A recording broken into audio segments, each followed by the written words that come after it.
Nós temos estudado semana a semana sobre as recomendações através de cartas que Deus enviou para 7 igrejas na Ásia Menor.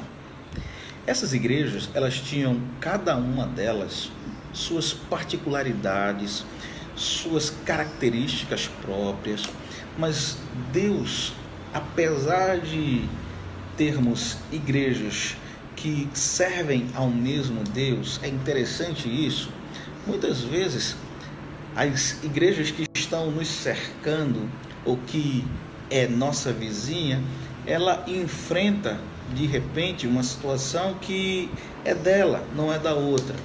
É uma situação interna, peculiar àquela igreja, mas que não é da outra. Mas todas aquelas igrejas que estavam ali naquele circuito da Ásia Menor, na região hoje da Turquia, elas precisavam da intervenção direta de Deus para que elas pudessem ou ser corrigidas, tratadas nos seus erros, ou também elogiadas, não é? Elogiadas e ao mesmo tempo fortalecidas. Isso foi feito através da instrumentalidade do apóstolo João, que foi o homem usado por Deus para escrever estas cartas, e estas cartas enviadas foram a estas igrejas. Hoje nós vamos entrar juntos numa igreja na cidade de Filadélfia, e nós vamos ver um pouco da igreja em Filadélfia, uma igreja que ela se diferencia das demais igrejas, não é? Das 5 outras igrejas. Na verdade, a diferença que está em Filadélfia é porque é uma igreja onde Deus elogiou esta igreja pelas suas ações, pela sua prática, não é? E nós, quando olhamos essas 7 igrejas, nós na verdade só encontramos 2. Encontramos Deus elogiando a igreja em Esmirna. Nós trabalhamos a igreja em Esmirna na semana passada, e nós agora encontramos novamente Deus a elogiar a igreja em Filadélfia. Portanto, das 7 igrejas que receberam as cartas de recomendação, ou na verdade cartas de exortação, de correção, das 7 igrejas, apenas 2 nós encontramos Deus declarando elogios abertamente: a Esmirna e a Filadélfia. E portanto, nessa noite nós vamos olhar juntos a igreja em Filadélfia, e você pode abrir a Bíblia comigo em Apocalipse capítulo 3. Apocalipse capítulo 3, você pode abrir a sua Bíblia a partir do versículo 7. Nós vamos começar a olhar os versículos e fazer, na verdade, a exposição bíblica e doutrinária dessa noite. E, portanto, você precisa, além de abrir a tua Bíblia agora, manter a tua Bíblia aberta comigo, tá? Porque em muitos momentos dessa exposição a gente vai se utilizar da Bíblia, e eu preciso que você esteja com a sua Bíblia aberta para que a gente possa fazer as leituras que serão indicadas nesse estudo bíblico, tá bem? Então, Apocalipse capítulo de número 3, nós vamos ler a partir do verso 7, você me acompanha na leitura da palavra. E ao anjo da igreja que está em Filadélfia escreve: isto diz o que é santo e verdadeiro, o que tem a chave de Davi, o que abre e ninguém fecha, e fecha e ninguém abre. Conheço bem as tuas obras. Eis que diante de ti pus uma porta aberta, e essa porta ninguém pode fechar, porque tendo pouca força, guardastes a minha palavra e não negastes o meu nome. Olha só que interessante.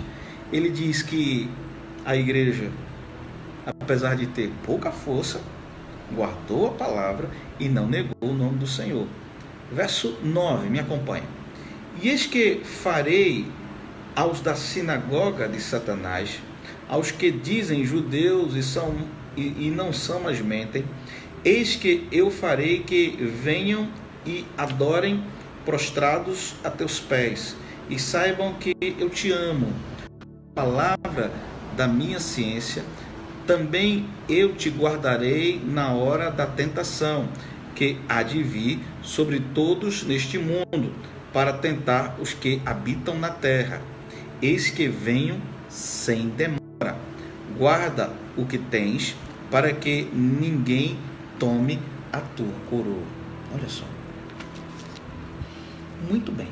Estamos diante de uma igreja que, como te disse, foi elogiada por Deus nesta carta. E o elogio que Deus fez a esta igreja tem sentido e tem, na verdade, fundamento, porque esta igreja em Filadélfia, ela demonstrava na sua forma de ser, de viver, uma relação muito diferente com Deus. Digo essa relação diferente porque Filadélfia, a igreja em Filadélfia, ela estava cercada por outras igrejas. Não esqueça que todas essas 7 igrejas ficavam na mesma região da Ásia Menor. Portanto, Filadélfia era próxima de Esmirna, próxima de Sardes, eram igrejas vizinhas, vamos assim usar esse termo, e portanto a realidade dessas igrejas se diferenciava um pouco. E nesta igreja em Filadélfia, Deus começa a trabalhar a igreja, mas agora abre um elogio a esta igreja de forma muito clara, muito objetiva. E eu gostaria de observar os versículos que nós acabamos de ler, e aí está trazendo os ensinos e as orientações que Deus faz à igreja e faz o seu povo. Obviamente eu não preciso estar repetindo que a maior parte dessas igrejas, e Filadélfia não era diferente, elas tinham as localizações geográficas muito privilegiadas. Essas localizações geográficas privilegiadas eram privilegiadas com relação a comércio, com relação à economia, e apesar da cidade de Filadélfia estar exatamente nessa rota favorável, Filadélfia era conhecida como a pequena Atenas, porque Filadélfia estava sobre o domínio do governo romano. E aí, Filadélfia, ela tinha, na verdade, toda a sua estruturação de governo, toda a sua estruturação de liderança governamental ligada aos romanos. Uma cidade que a gente pode considerar de uma cidade estruturada, forte, mas a gente não pode trazer essa mesma aplicabilidade para a igreja. A igreja em Filadélfia era composta de pessoas simples. A gente não tinha pessoas de um nível social muito elevado dentro da igreja de Filadélfia. Não era esta a realidade dessa igreja. Uma igreja de pessoas simples, de pessoas pobres, de pessoas, na verdade, que era da classe trabalhadora, vamos assim dizer. Então, a realidade daquela igreja era uma igreja de subúrbio, era uma igreja de bairro. Não era uma igreja destacada na cidade, mas era uma igreja pequena, era uma igreja, como eu estou dizendo, de pessoas simples. Mas, apesar deste modelo de igreja, de uma igreja com pessoas simples, com pessoas do dia a dia, sem pessoas de visibilidade nessa igreja, essa igreja ela recebeu um elogio de Deus. E isso é tão importante, uma igreja receber um elogio, e a gente sabe que o elogio faz bem à alma, e às vezes você recebe um elogio, por exemplo, você se sente bem. Imagina uma igreja receber um elogio de Deus. Olha só o que é que diz o verso 7, me acompanha aí, Apocalipse capítulo 3. E ao anjo da igreja que está em Filadélfia escreve: isto diz o que é o santo e verdadeiro. Nesse momento que Deus começa a falar, a tratar com a igreja, ele se apresenta. ele aí também diz quem ele é. E isso é importante porque a igreja precisa entender quem é Deus. E Deus agora, falando à igreja de Filadélfia, ele diz assim: eu sou o santo e o que é verdadeiro.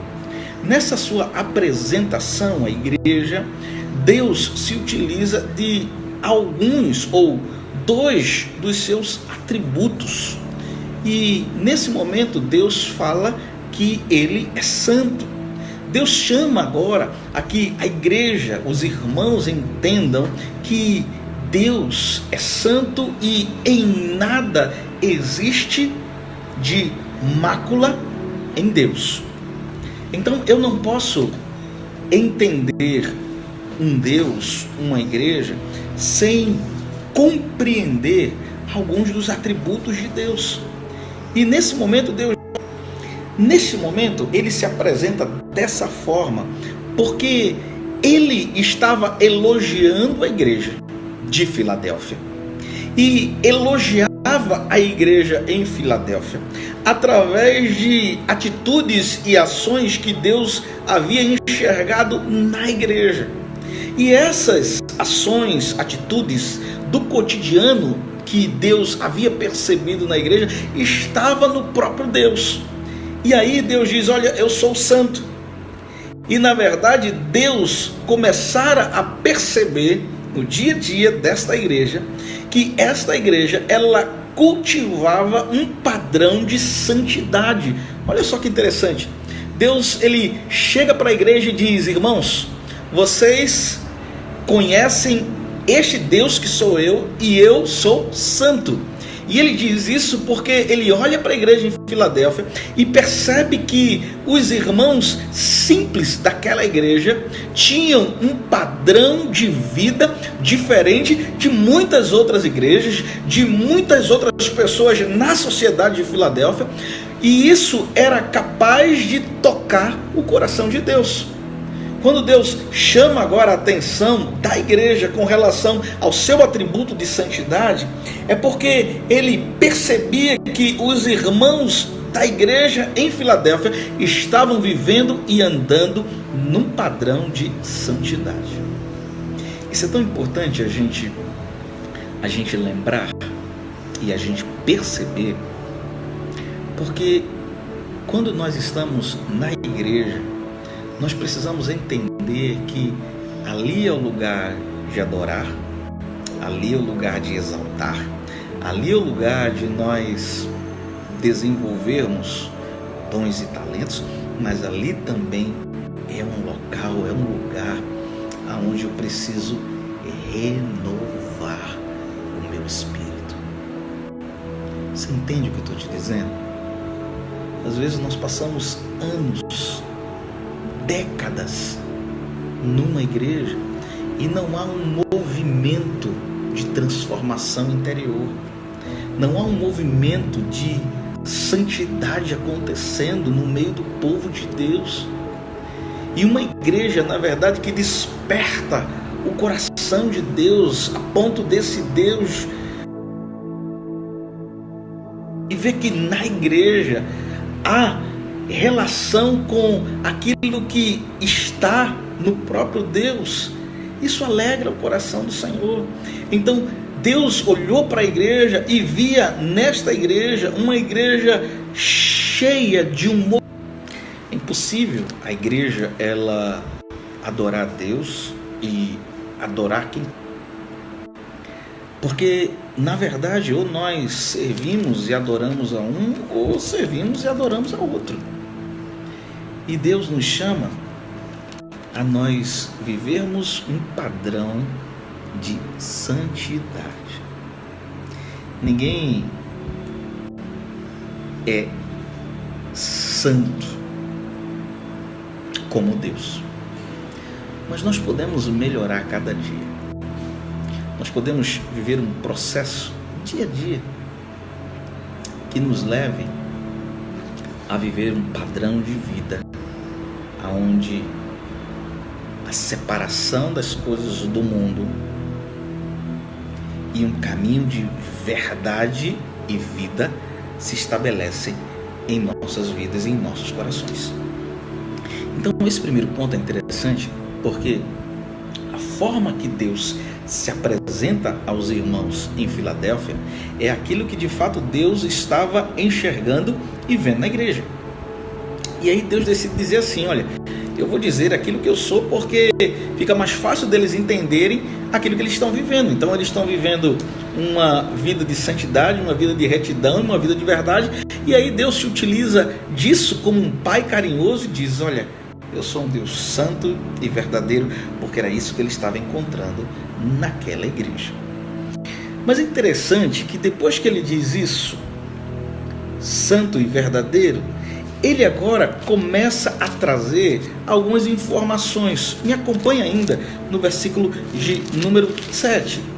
E ele diz assim: e o que tem as chaves de Davi, que abre e ninguém fecha, e aquele que fecha, ninguém abre.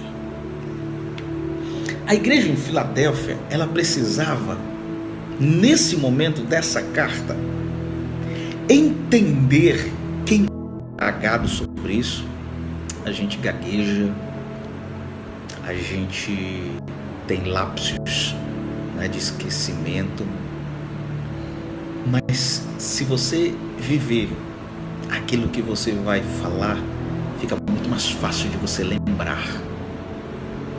E era isso que Deus estava tratando com a igreja em Filadélfia. Deus estava se revelando para que todos ali naquela igreja pudessem entender quem ele era, quem ele é, para que não restasse dúvidas sobre a pessoa de Deus, e a partir dali tudo aquilo que a igreja pudesse produzir, pudesse fazer, estivesse relacionado, ligado à pessoa do próprio Deus. E aí nesse verso 7, ele diz assim: eu tenho as chaves de Davi. Quando Deus diz isso, eu tenho as chaves na minha mão, eu tenho as chaves de Davi, eu acredito que os pais já passaram por essa experiência, e você que é adolescente, que é jovem, também já deve ter vivido alguma coisa desse nível que eu vou comentar agora. Bem, eu me lembro que quando eu era adolescente, olha só, quando eu era adolescente, tinha certas atividades que a gente ia chegar um pouco mais tarde. E aí eu dizia assim para o meu pai: pai, me dá a chave que quando eu chegar eu abro a casa. Você já pediu a chave da casa para os seus pais? Você que tem 17, 16, 15, ou você lembra na sua época, você lembra disso? Me dá a chave da casa, me dá uma cópia da chave. Você lembra disso? Você sabe qual era a resposta dos nossos pais quando a gente pedia uma cópia da chave? Ele dizia: não, cópia da chave? Dou não. Sabe por que eles não davam a cópia da chave? Porque eles queriam, além de monitorar o horário, né, da chegada, quem abre a porta sou eu, estou aqui para abrir a porta. É porque quem tem a chave tem a autoridade. Quem tem a cópia da chave, quem tem a chave na mão, tem a autoridade para abrir a porta, para fechar a porta, para controlar todas as coisas. Portanto, quando Deus agora está dizendo: olha, eu sou santo, eu sou o verdadeiro, e eu sou aquele que tem a chave de Davi na mão, ele está dizendo para a igreja do Senhor: vocês adoram um Deus que é detentor de toda a autoridade. Você serve a um Deus que tem toda a autoridade no céu e na terra. Você adora um Deus que não perde essa autoridade porque está em sua essência. E ele estava dizendo isso à igreja em Filadélfia: irmãos, vocês adoram e servem a um Deus que tem na mão a autoridade sobre todas as coisas. Isso é tão importante entendermos, porque por vezes, quando nós estamos passando por momentos difíceis na vida, nós pensamos que algo saiu do controle, algo Deus deixou passar, algo Deus esqueceu. Não, Deus não esqueceu de absolutamente nada, Deus não deixou passar absolutamente nada, porque a chave está na mão do Senhor. Lembra o que ele disse lá em Mateus capítulo 16? Tudo aquilo que eu ligar na terra será ligado no céu, e tudo aquilo que eu desligar no céu será desligado na terra, porque a chave está na mão do Senhor Jesus. A chave está na mão de Deus.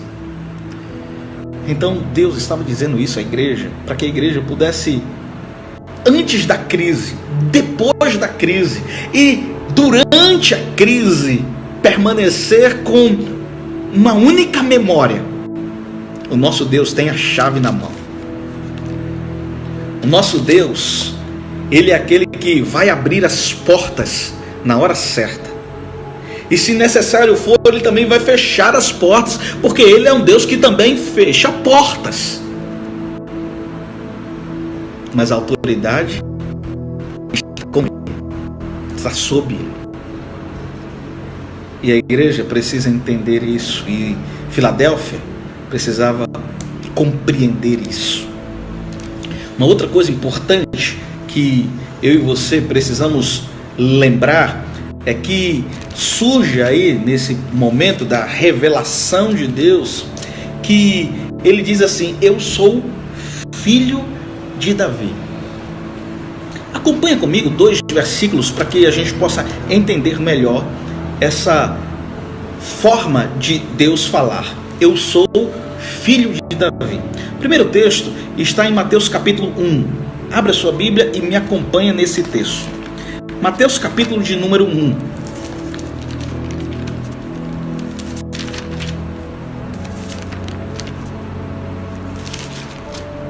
A palavra de Deus em Mateus capítulo de número 1 diz assim, olha só.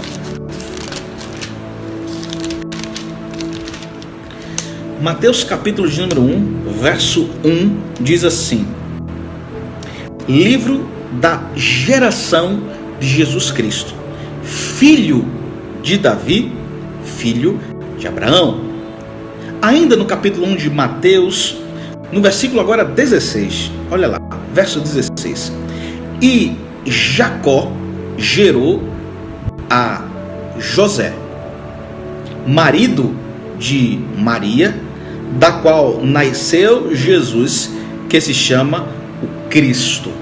Então, todas as vezes que nós encontramos essa forma de Jesus falar, se apresentando, dizendo: eu sou o filho de Davi, é que está se querendo trazer a genealogia de Jesus. Ou seja, está querendo trazer a narrativa da descendência da árvore genealógica de Jesus. E quando ele diz agora eu sou o filho de Davi, está relacionando a pessoa de Davi no sentido carnal. Óbvio, Jesus veio a esse mundo, nasceu como homem sem deixar de ser Deus, mas ele tem uma raiz na genealogia, e essa genealogia está descrita a partir desse primeiro capítulo de Mateus. É importante também você entender que falar em Davi representa lembrar da figura emblemática do rei. Quando você fala a palavra, você automaticamente não diz Davi.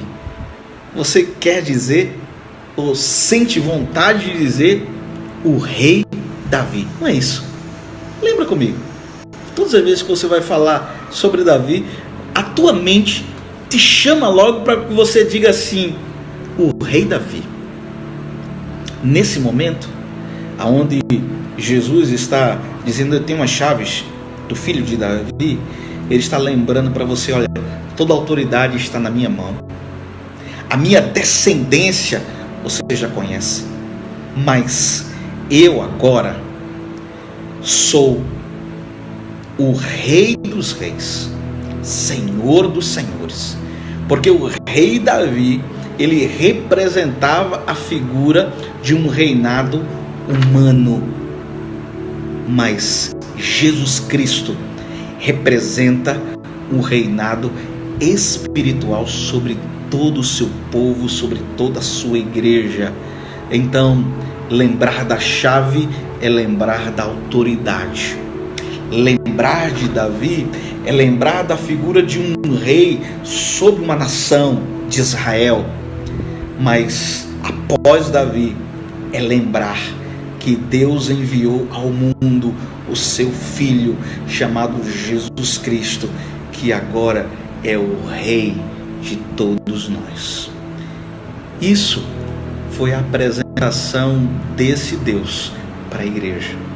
É tão importante nós entendermos quem é Deus, porque se eu não compreendo quem é esse Deus, eu tenho dificuldade de ser igreja.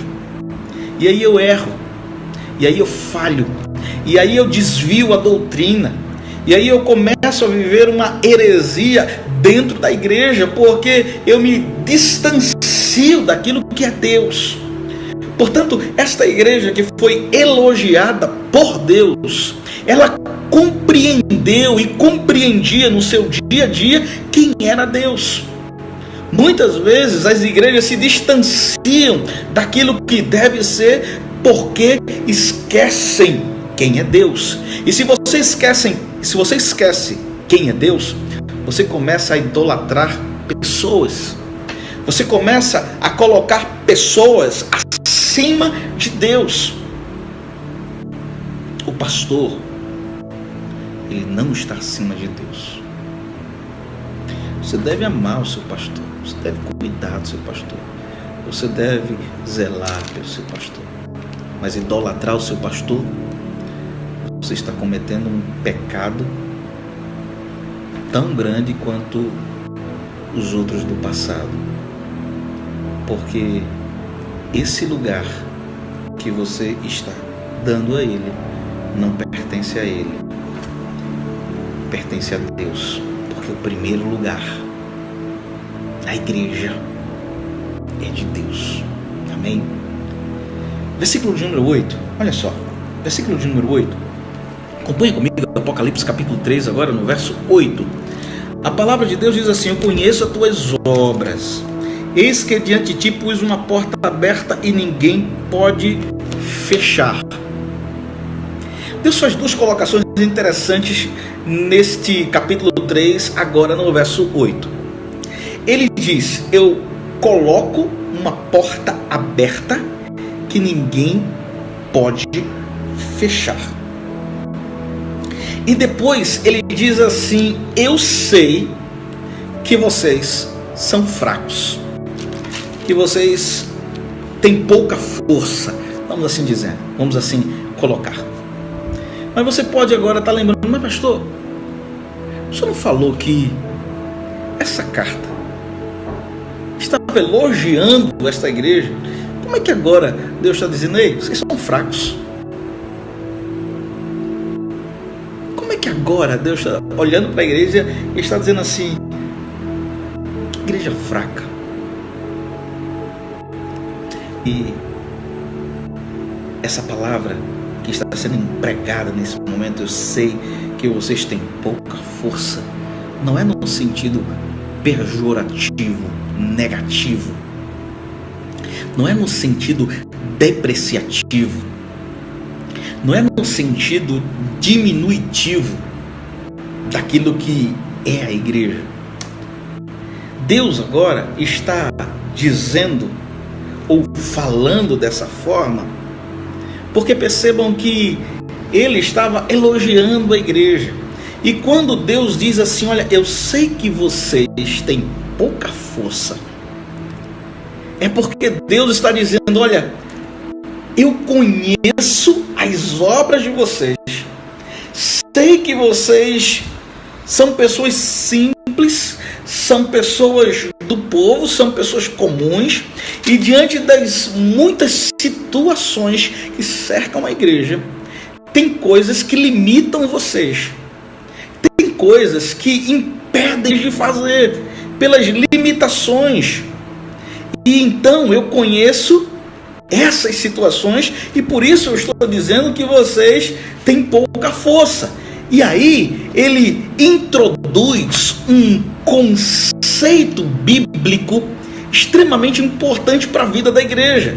Quando Deus está dizendo: eu sei, meus irmãos, eu sei, minha igreja, que vocês têm pouca força, ele agora está, em outras palavras, dizendo: eu sei que aonde vocês não podem chegar, vocês têm permitido que eu chegue.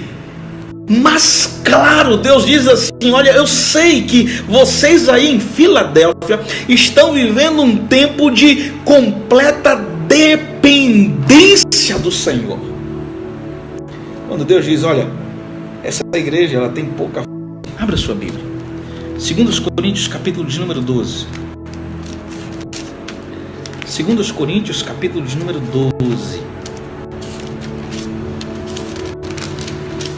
2 Coríntios capítulo de número 12, versos 9 e 10. A palavra do Senhor diz assim, 2 Coríntios capítulo 12, versos 9 e 10, diz: a minha graça te basta, porque o meu poder se aperfeiçoa na fraqueza. De boa vontade, pois, me gloria.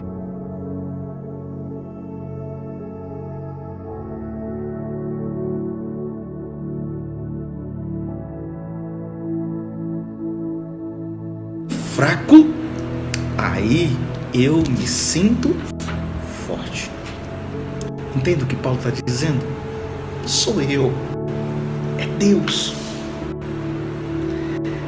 É quando eu estou parando, Deus me leva nos braços. Deus estava dizendo à igreja em Filadélfia: eu sei que vocês não têm muita força, mas apesar de toda essa situação que atesta contra vocês, na perspectiva da limitação humana, vocês têm um Deus que vos fortalecerá no momento de fraqueza. Ah, meu irmão, Deus estava dizendo: igreja do Senhor, não existe nada que vocês não possam fazer pelo nome de Jesus. Às vezes a gente olha para nós como igreja e declaramos palavras horríveis, e palavras do tipo: ah, isso é para aquela igreja que tem 1000 membros, ah, isso é para aquela outra igreja que tem 2000 membros, é uma igreja enorme, é uma igreja grande. Não, a gente é uma igreja pequenininha. Não, a gente é uma igreja de subúrbio, a gente não pode fazer isso, a gente não pode fazer aquilo, a gente não tem recurso para isso, a gente não tem recurso para aquilo. Quem disse isso para você? O meu poder se aperfeiçoa nos momentos de fraqueza. Louvado seja Deus, porque a chave está na mão dele. Louvado seja Deus, porque ele tem poder para fazer infinitamente mais. E olha o que Deus está dizendo à igreja em Filadélfia: é: eu abro portas e ninguém fecha. Portanto, meu irmão, quem te disse que a porta está fechada para você, ele está enganando o seu coração e a sua mente, porque só quem pode determinar e declarar isso é Deus. E se foi ele que fechou, tenha a convicção, tenha a certeza, tenha a fé que ele vai abrir um portal muito maior, porque o poder está na mão dele e ele tem prazer em abençoar a sua igreja, o seu povo. Deus tem prazer em abençoar a cada um de nós. O prazer de Deus é ver o povo do Senhor feliz. Eu estava ouvindo um testemunho de uma pessoa. Eu não conheço essa pessoa, eu só ouvi o testemunho rapidamente. E ela disse assim: olha, às vezes eu oro a Deus e peço coisas pequenas e Ele responde. E eu fiquei pensando, coisas pequenas e Ele responde? É porque o Deus que nós servimos, Ele não nos responde apenas nos grandes pedidos ou nos grandes desafios. Ele nos responde nos pequenos desafios e nas pequenas coisas, porque o prazer do nosso Deus é em estar conosco, é manter relacionamento conosco e é nos abençoar dia a dia. A última coisa que nós gostaríamos de destacar nesse momento na igreja em Filadélfia, no capítulo 3, no versículo 9, é onde Deus diz assim: olha, existem perseguidores da igreja, perseguidores dos crentes.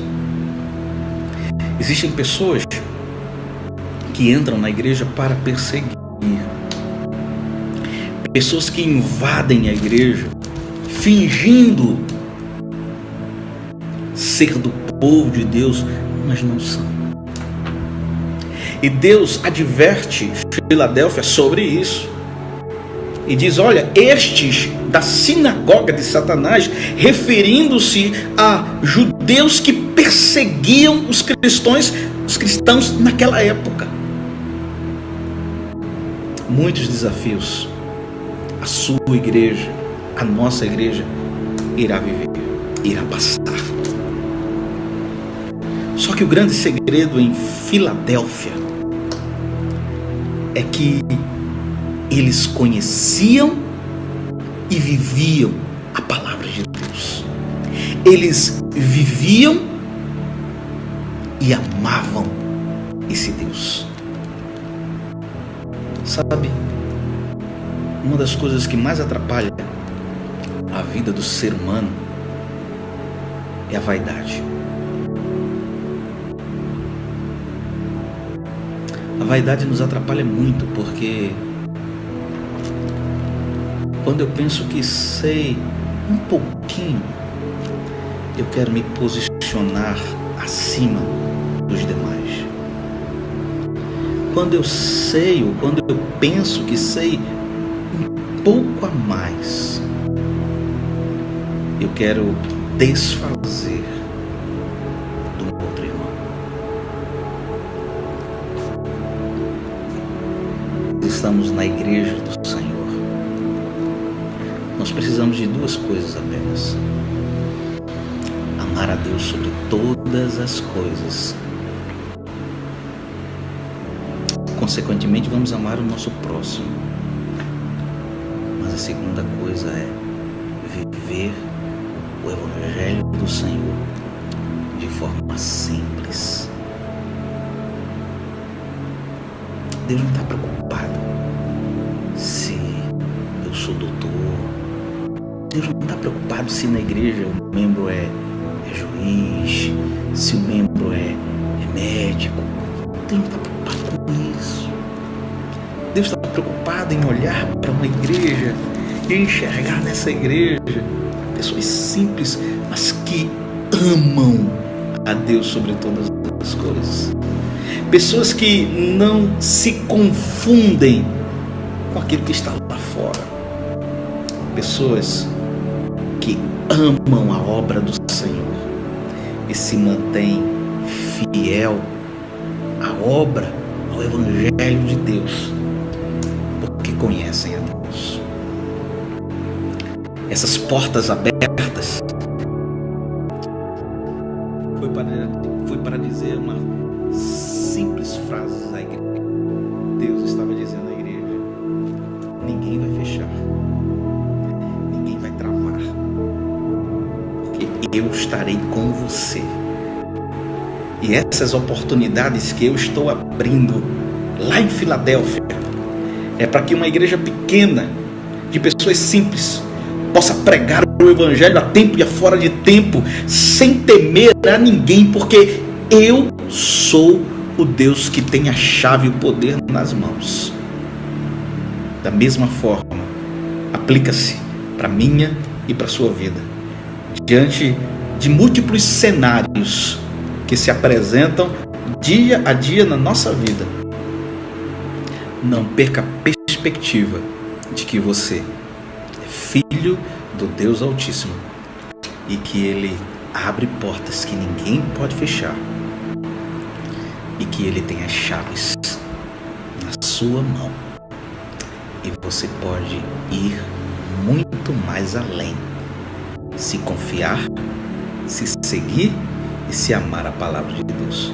Que possamos ser uma igreja semelhante à igreja em Filadélfia, que ama, que amou a palavra, que seguiu a palavra e que conhecia esse Deus santo, puro e verdadeiro, a ponto de viver como pessoas que amavam a Deus e renunciavam aos prazeres do mundo.